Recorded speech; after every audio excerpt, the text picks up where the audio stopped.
Hi అండి అందరికీ.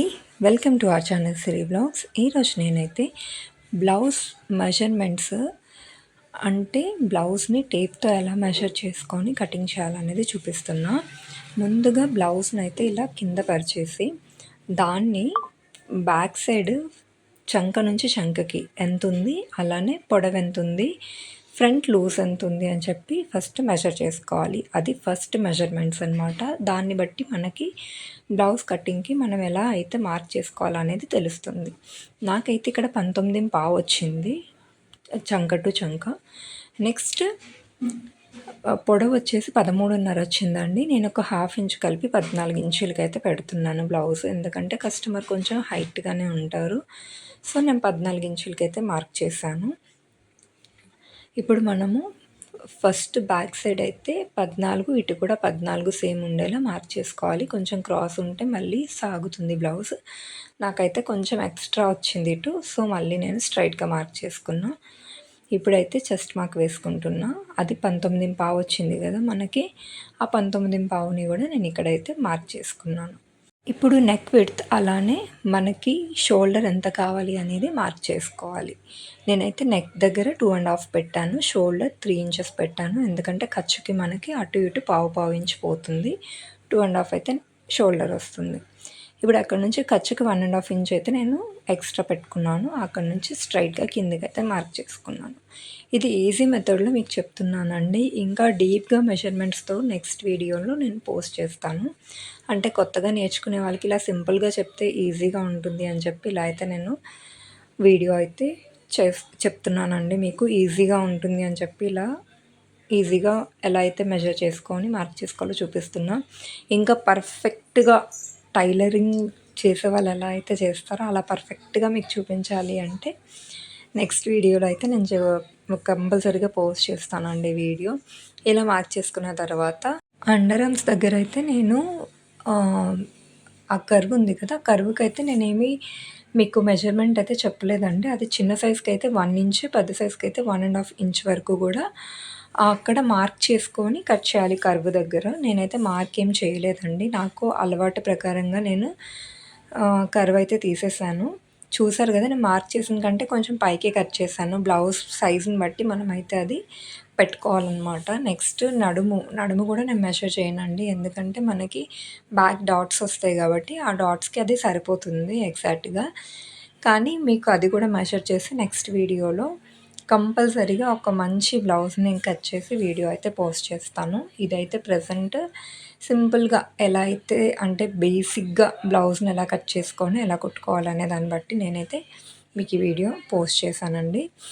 So ఇదైతే చూసారు కదా, ఈ వీడియోలో మీకు నాకు తెలిసినంత వరకు అర్థమయ్యే ఉండదు అనుకుంటున్నా. బ్లౌజ్ పీస్ చాలా క్రాస్ ఉందండి, చాలా చిరాకు వస్తుంది కట్ చేస్తున్నంతసేపు కూడా. ఇదైతే హ్యాండ్ కటింగ్. హ్యాండ్ కూడా నేను సింపుల్గా బ్లౌజ్ మెజర్మెంట్స్తో అలా అంటే బ్లౌజ్ వాళ్ళు ఇచ్చిన ఆది బ్లౌజ్తో ఎలా అయితే మార్క్ చేసుకుంటానో ఇప్పుడు చూపిస్తాను.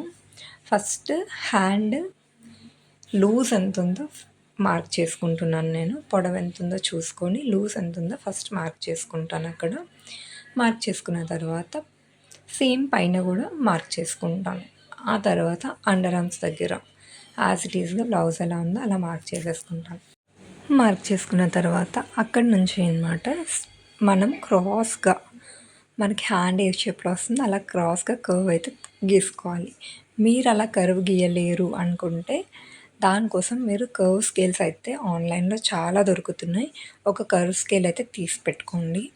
నేనైతే ఇలా హ్యాండ్తోనే మార్క్ చేసేసుకుంటా. చూసారు కదా, మార్క్ చేసుకున్న తర్వాత ఒకసారి మనం కట్ చేసింది బ్యాక్ పార్ట్ ఏదైతే ఉందో దాన్ని అయితే పెట్టి ఒకసారి కాటు నుంచి కాటుకి సరిపోయిందా లేదా అని చూసుకుంటే మనకి ఎగ్జాక్ట్గా బ్లౌజ్ కుట్టేటప్పుడు హెచ్చు తగ్గులు రాకుండా కరెక్ట్గా సరిపోతుంది. ఎప్పుడైనా అలా మార్క్ చేసిన తర్వాత మెజర్ చేసిన తర్వాతే కట్ చేసుకోవాలి. మెజర్ చేయకుండా కట్ చేసిన తర్వాత ఎక్కువ తక్కువ వస్తే ఇంకా ఏం చేయడానికి లేదు, బ్లౌజ్ తేడా కొట్టేస్తుంది అనమాట. ఇలా మార్క్ చేసిన తర్వాత అక్కడ కాట్ పెట్టేసుకోండి. పెట్టుకున్న తర్వాత ఫ్రంట్ లోతు అయితే తీసుకోవాలి. ఫ్రంట్ లోతు నేను నార్మల్గా అయితే మార్క్ చేయను, చేత్తోనే తీసేస్తాను. మీకు చూపించడం కోసం అయితే మార్క్ చేస్తున్నా. ఇలా మార్క్ చేసి అయితే తీసుకోవాలి. ఫ్రంట్ లోత్ అనేది ఎంత బాధిస్తే బ్లౌజ్ అనేది అంత పర్ఫెక్ట్గా వస్తుంది, ఫ్రంట్ ఉగ్గులు అవి రాకుండా. మన ఛానల్లో ఆల్రెడీ బ్లౌజ్ కటింగ్ వీడియో ఇంకొకటి కూడా నేను పోస్ట్ చేశాను. అది బోట్ నెక్ బ్లౌజ్ అనమాట. ఇది నార్మల్ బ్లౌజ్. ఈ బ్లౌజ్ కూడా ఎన్ని ఇంచెస్ ఉందంటే 38 ఇంచెస్ ఉందండి ఓవరాల్‌గా చెస్ట్ సైజ్. ఇది 38 అంటే పెద్ద సైజే కదా! పెద్ద సైజ్ బ్లౌజ్‌ని కూడా ఈజీగా ఎలా కట్ చేసుకోవచ్చు అని చెప్పి నేను చూపిస్తున్నా ఇప్పుడు. అంతేనండి. ఇప్పుడు చూడండి, ఫ్రంట్ పార్ట్ కోసం నేనైతే బ్యాక్ పార్ట్‌ని వేసి యాజ్ ఇట్ ఈస్‌గా మార్క్ చేశాను. ఇదంతా మీకోసం చూపిస్తున్నాను. నేను నార్మల్‌గా అయితే ఎంత కష్టపడనండి బ్లౌజ్ కటింగ్‌కి. ఫ్రంట్ పార్ట్ కోసం అయితే జస్ట్ బ్యాక్ పార్ట్ వేసి చిన్న చిన్న మార్క్స్, అంటే ఫ్రంట్ పార్ట్ బ్లౌజ్ని పెట్టుకొని మార్క్స్ చేసేసుకుంటా. మీకు చూపించడం కోసం ప్రింట్ ఎలా ఉందో అలా అయితే మార్క్ చేశాను మొత్తమును. ఇప్పుడైతే ఫ్రంట్ లోతు ఫస్ట్ బ్లౌజ్ పెట్టి మెజర్ చేసుకొని, ఆ తర్వాత మనం అక్కడికైతే ఎన్ని ఇంచెస్ వస్తుందో ఒకసారి మార్క్ చేసుకోవాలి. చేసుకున్న తర్వాత చిన్న స్లాంట్ లైన్ లాగా గీసుకోవాలండి. కొంచెం కిందకు వచ్చేసరికి క్రాస్గా తీస్తే బ్లౌజ్ అనేది ఫిట్టింగ్ కరెక్ట్గా వస్తుంది. అట్ ది సేమ్ టైం వాళ్ళకి పైకి వచ్చేయకుండా ఉంటుంది. టైట్ రాదు, చెస్ట్ దగ్గర పర్ఫెక్ట్గా వస్తుందన్నమాట. ఇప్పుడు అక్కడ ఖర్చు కోసం ఒక పావించు, ఇక్కడ ఎంత పొడవు వస్తుందో అంత పొడవు పెట్టుకొని మధ్యలో డాట్ కోసం ఒక 3/4 ఇంచు, అలానే ఖర్చు కోసం ఒక 1/4 ఇంచు పెట్టుకొని అక్కడ నుంచి ఒక లైన్ అయితే స్ట్రైట్గా గీసేసుకోవాలి. నేను మీకు సెంటర్ డాట్ కూడా చూపిస్తాను చూడండి. అంటే ఫ్రంట్ పొడవు ఎంత ఉందనేది మార్క్ చేసుకోవాలి. నేనైతే కరెక్ట్గానే గీస్తున్నా, కానీ మీకు ఒకసారి చూపిద్దామని చెప్పి మార్క్ చేస్తున్నా. అలా యాజ్ ఇట్ ఈస్గా గీసేసుకోవాలి. అంతే, గీసుకున్న మార్క్ ప్రకారం మనం కట్ చేసేసుకోవడమే. కట్ చేసుకున్న తర్వాత డాట్స్ పెట్టుకుంటాను నేను. మీరు ముందే డాట్స్ పెట్టుకున్నా ఓకే. నేనైతే కట్ చేసిన తర్వాత డాట్స్ పెట్టుకుంటా. ఫ్రంట్ లోత్ కూడా నేను అక్కడే తీసిస్తున్నా, మార్క్ అయితే చేయలేదు. మీరు ఒకసారి చూడండి. ఫ్రంట్ లోతు తీయడం అనేది చాలా ఇంపార్టెంట్ ఫ్రంట్ పార్ట్కి. మీరు ఫ్రంట్ లోత్ తీయకపోతే బ్లౌజ్ అనేది అక్కడ ఉగ్గులు వచ్చేస్తుంది. ఫ్రంట్ లోత్ అనేది మార్క్ చేస్తే తీసుకున్నా ఓకే, లేదు అలవాటు ఉంటే ప్రాక్టీస్ ఉంటే డైరెక్ట్గా తీసేయచ్చు అనమాట. నేనైతే బాగా ప్రాక్టీస్ అయిపోయింది కాబట్టి చేతితో డైరెక్ట్గా తీసేస్తా మార్క్ చేయకుండా. ఇప్పుడైతే ఇక్కడ 4 ఇంచెస్కి నేను మార్క్ చేసుకొని అక్కడ నుంచి 2 ఇంచెస్ పైకి అయితే మార్క్ చేశాను. ఇక్కడ కూడా సెంటర్లో 2.5కి మార్క్ చేశాను. ఇక్కడ అండర్ ఆర్మ్ నుంచి కిందికి 3.5 ఇంచ్కి మార్క్ చేశాను. ఇలా 3 కూడా సమోసా షేప్లో మనకి రావాలి. ట్రయాంగిల్ షేప్లో వస్తే అప్పుడు పర్ఫెక్ట్గా వస్తుంది ఫ్రంట్ పార్ట్ అనేది. వాళ్ళకి అసలు ఎలాంటి కంప్లైంట్ కూడా రాదు కస్టమర్ నుంచి మనకి. ఇలా మార్క్ చేసుకుంటే మనం కుట్టేటప్పుడు చాలా ఈజీగా ఉంటుంది కుట్టడానికి. ప్రాక్టీస్ ఉన్న వాళ్ళైతే మార్క్ చేయాల్సిన పని కూడా లేదు. డైరెక్ట్గా కుట్టేటప్పుడు మనకు అంచనా తెలిసిపోతుంది, మనమే కటింగ్ చేసి మనమే కుడితే. ఇక్కడైతే ఫ్రంట్ కూడా నేను ఎంతవరకు ఖర్చు అంతవరకు ఒక లైన్ అయితే గీసేసాను. ఇప్పుడు షేప్ బెల్ట్ అయితే కట్ చేసుకోవాలి. షేప్ బెల్ట్ కోసం ముందుగా క్లాత్ని 2 ఫోల్డ్స్ అయితే చేసుకోవాలి. క్లాత్ని 2 ఫోల్డ్ చేసుకొని దానిపైన మనము కొల్ల బ్లౌజ్ ఏదైతే ఉందో ఆ కొల్ల బ్లౌజ్లో షేప్ పట్టి పెట్టుకొని యాజ్ ఇట్ ఈస్గా చుట్టూ ఖర్చు ఉంచేసి ఎంత పొడవు ఉంది అంత పెట్టేసుకోవాలి. చుట్టూ ఖర్చుకు మాత్రం వదులుకోవాలి ఒక 1/2 ఇంచ్ వరకు. అంతేనండి.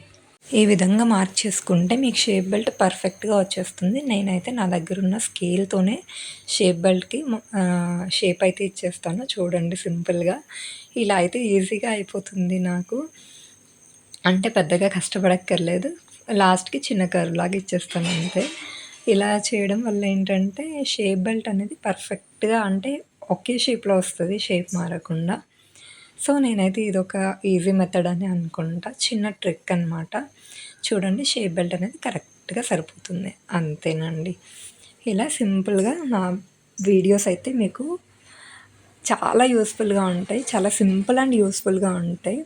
నా వీడియోస్ కనుక మీరు ఫస్ట్ టైం చూస్తున్నట్లయితే నా ఛానల్ని సబ్స్క్రైబ్ చేసుకొని ఒక చిన్న లైక్ ఇవ్వండి. అలానే మీ ఫ్రెండ్స్కి ఎవరికైనా టైలరింగ్ నేర్చుకునే వాళ్ళంటే